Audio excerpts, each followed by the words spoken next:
I have been deeply saddened by the recent passing away of Benedict Remain. He was 34 and he was on his honeymoon when he was caught in a riptide. Despite being a strong swimmer, he couldn't survive. I was Benedict's leader on a month-long tour of the Holy Land. I was 22 and he was one of the 40 16-year-olds that we were leading with some difficulty. We had the naughty group.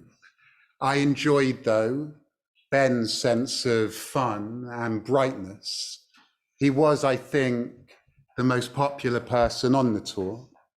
Once, when I was disappointed that the group were not really joining in the Jewish stuff, the creative services and the blessings, Ben agreed to help lead Birkat Hamazon, Grace After Meals, and then we had everyone joining in.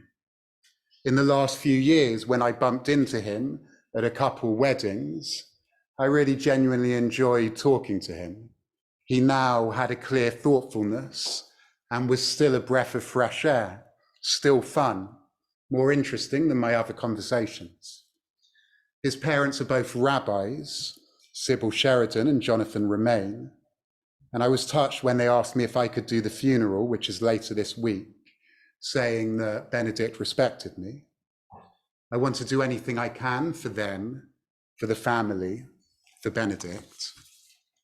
I'm thinking about him all the time and have been asking myself, what can we do in his memory as I confront the Torah portion this week? When the sea splits, just after the verses Michael read, the people sing, Ze Eli va'anvehu. This is my God, and I will enshrine him. I'll give him a home. The rabbis in our traditional commentaries in the Midrashim find this statement of recognition puzzling. They feel that if they say, this is my God, they must have already seen God. So when did they see God already, the rabbis ask? How do they now recognize the divine? It might be puzzling to us, though, that the rabbis are puzzled, asking how do the people recognize God in these moments in the Torah in particular, when the sea miraculously splits, when the people are saved. We're almost to imagine in the Torah the hand of God visibly making the world right, separating good and bad. And our rabbis ask, how do they recognize the divine in these moments? How could they not recognize this just God of miracles after all the signs and wonders in Egypt? How could they not recognize that God culminating in this most wondrous miracle? The creative suggestions, the stories that the rabbis tell, taught to me by Rabbi Aviva Richman, to explain why and how those people actually recognize God in the moments that the sea split, suggest why they don't feel that the splitting of the sea alone would achieve recognition for these people.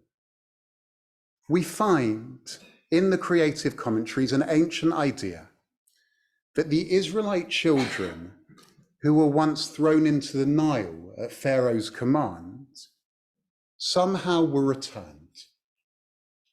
And they affected this recognition of God.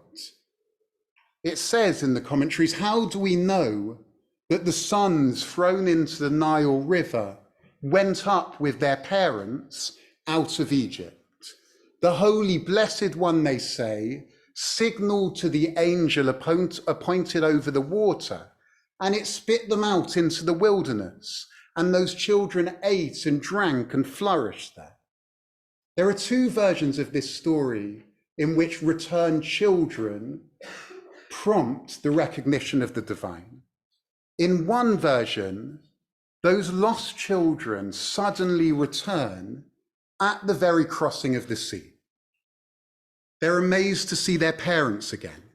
And they say, these are our parents.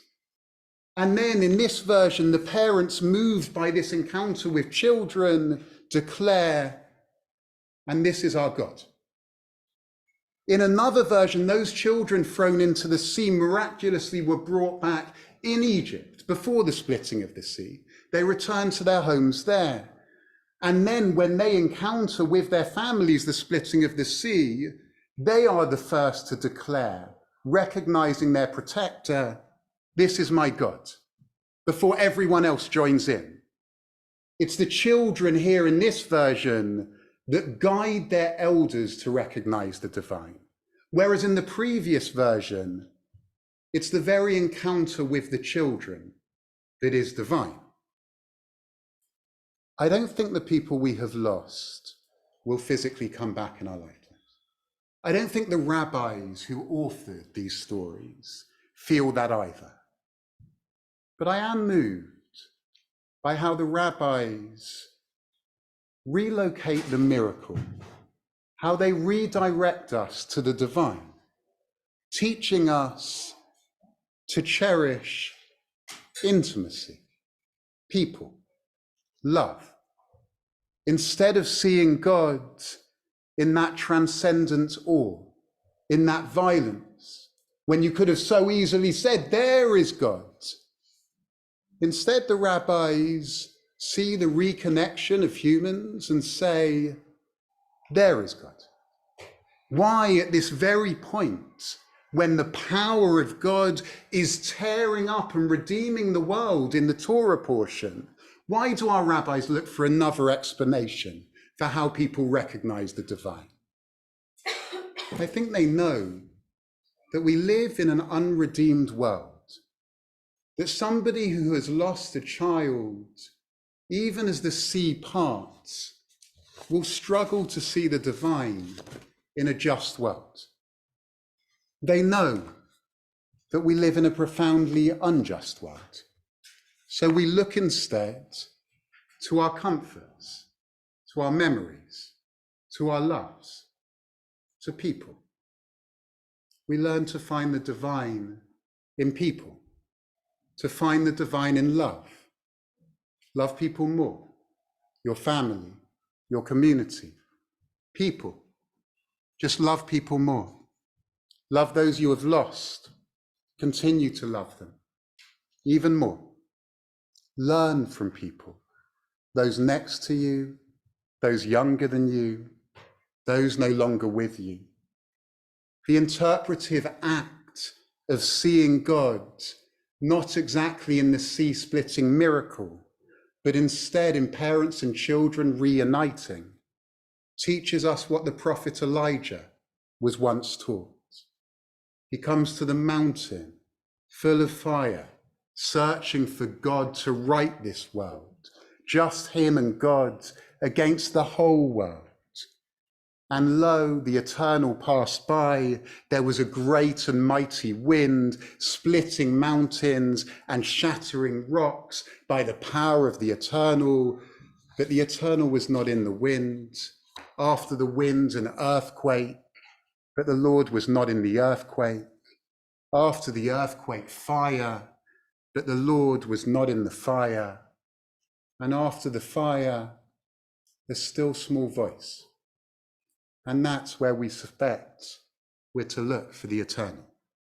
The rabbinic teaching of those children pointing to God can turn us to look for the divine in gentleness, in intimacy, in learning, and in teaching.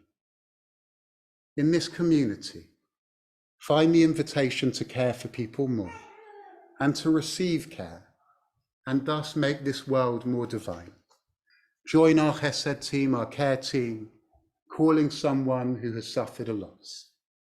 Find here in this community the opportunity to learn from children and to turn to each other. How much we learn from each bar or bat mitzvah, from a young person's commitment, from their learning, their thoughtfulness, their questioning. How important it is that here we are a cross-generational community in which our young people are also here on a Saturday morning, and they increasingly join us at the end of a service, and we can learn from them, from their fun, their joy, their naughtiness. Sometimes they come up early and make a little noise when we're remembering those we love, and that's annoying, and we're trying gently to avoid it.